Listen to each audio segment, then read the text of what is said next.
Still winter in the Midwest. Snow is still on the ground, ponds are still frozen, but spring is coming, which means it's time to start getting our boats ready for the new season.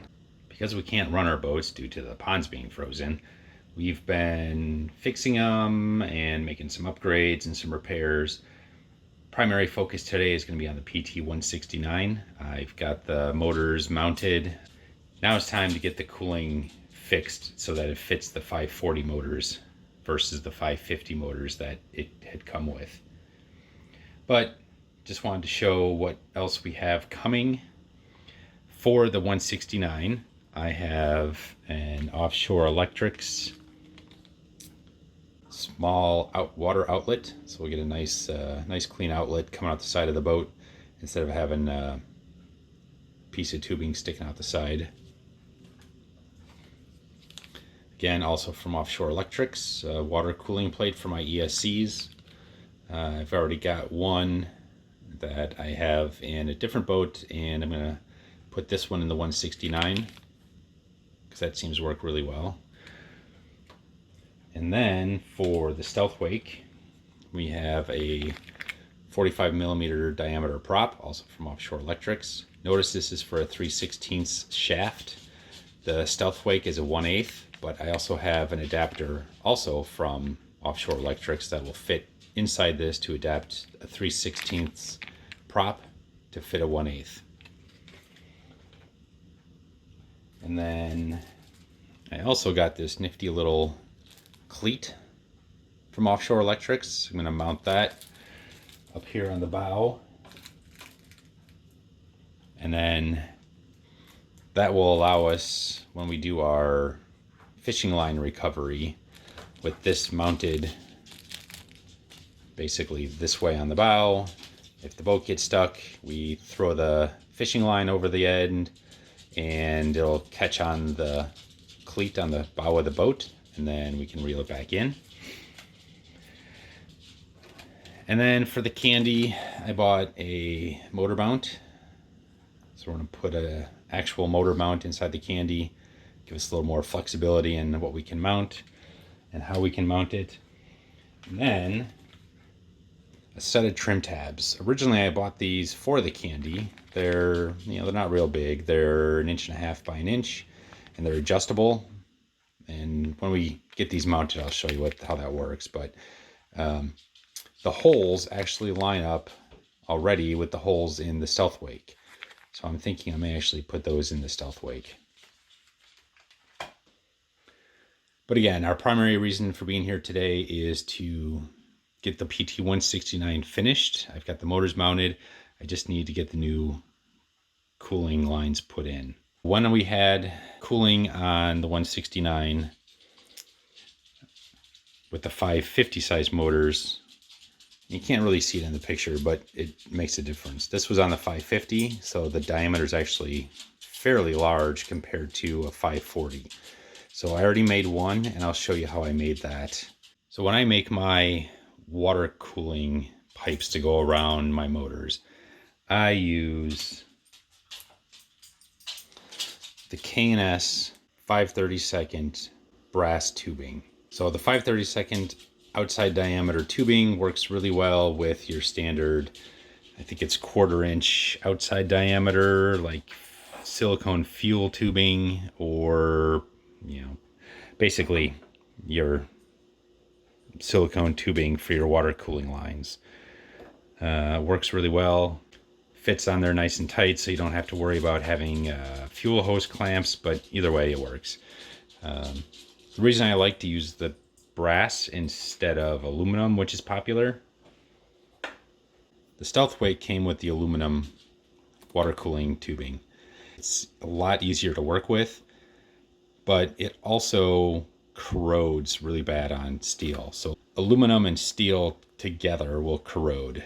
It doesn't really rust, but it corrodes to the point where when we first had to replace the 550 motor that came with the Stealthwake, we actually had to peel this off. We couldn't slide it off because it had corroded so bad to the motor, and it actually almost unwound the coils. Good and bad about it. The aluminum is it's so soft, we were able to just kind of bend it back into place, but I've never been real happy with how this went back on these motors. So I'm going to actually make another one of these out of the brass tubing. The brass has a lot of spring back, a lot of memory. So when you try to bend this, it's just going to spring right back into place, which is really nice because it stays nice and tight on the motors. And again, because it doesn't corrode, I can slide that on and off the motor, you know, without this coil unwinding. So in order to take a piece of brass tubing, and I buy the 3-foot lengths, so this is 18 inches, which is basically the perfect size. That's the other half of this piece. So 18 inches gives me a finished motor cooling wind like that. And you use a D-size battery, which you can see when you put it on here. Obviously it's loose, but when you're winding it tight, and then it springs back. If you tried to do that around your motor, you would never get it to actually touch. I mean, you can see there's quite a bit of play here. But again, you wrap it around something smaller, so when it does spring open a little bit, then it'll fit on that motor. So I leave a little bit sticking out, and then just kind of hold on to it with my thumb here, and then slowly and carefully just start bending it and wrapping around that battery. Yeah, it takes a little finesse. I saw the first time I ever did this, somebody said you fill the tube, you pinch the end of the tube and then fill it with salt. It took me a long time to get the salt out, so I stopped doing that. I found if you just take your time and just carefully bend this around, that you don't really need the salt, and it doesn't pinch your tubing. You need to keep it tight, because as you wrap it, you want to make sure that it's not going to spring back and then, in the end, not fit your motor. So try to keep it close to where you started.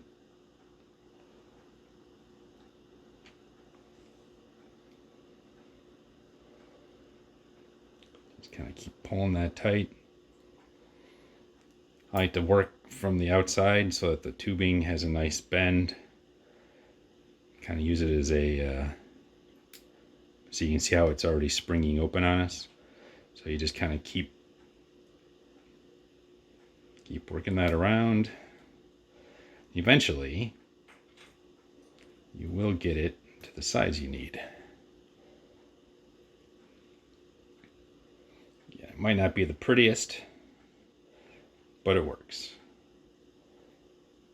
And when you're done, you might need to kind of finesse it a little bit, get it to the right, you might need to tighten it up a little bit.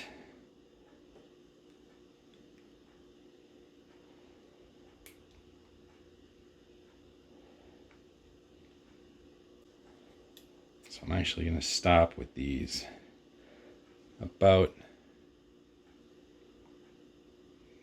about there. So again, see how much it springs back? When I stopped, I had those pretty much, say about there, but then they spring back. So that's basically how you make the water cooling to fit around your motor.